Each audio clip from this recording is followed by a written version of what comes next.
In 2020, as we all know, a whole bunch of disruption happened, and within disruption, immediately we see opportunity. Brisbane Open House is a not-for-profit organisation that's very young. We're about 10 years old, but we're connected to a network of cities around the world. Our main mission really is to elevate in people's minds the idea of design and architecture. We partner with QUT for a process of ideation and development of new business ideas. The idea came from kind of COVID. We've had to move, everything has had to move online within the last 6 months.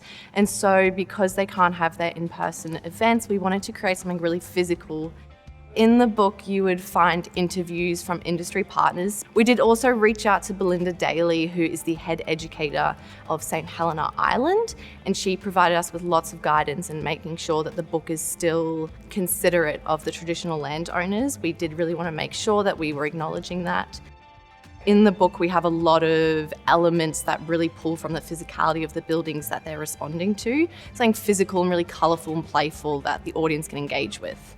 Most of the opportunity for us came in the digital space. We realised that where we would normally have 35,000 people in 120 buildings over one weekend, we needed to shift.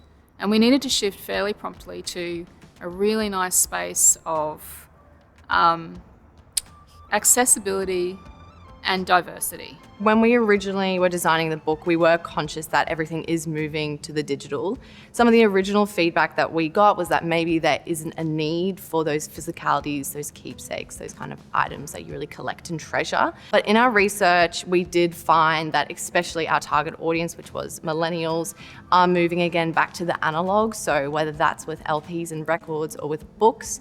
And our research did find as well that most people, I think it was about 85% of people, would prefer to read a physical book than a digital one.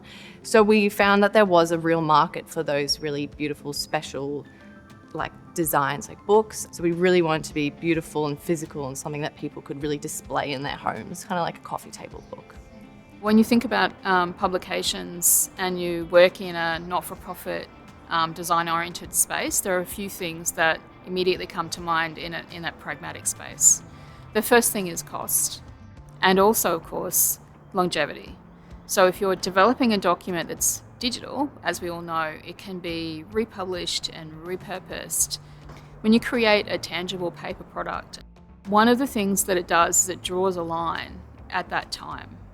And so, in fact, some of the publications that will have been brought forward this year have only been brought forward because of COVID, because of a shift in an idea around what we value.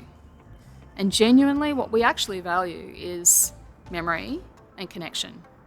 And that's usually what you get from that lovely coffee table book that you take home from the art gallery bookshop. I'm really proud of the design elements that we managed to create. Just physically, it's such a tactile book. It has so many beautiful inlays and elements. It's really nice and bright and colourful and appeals to a bit of a younger audience.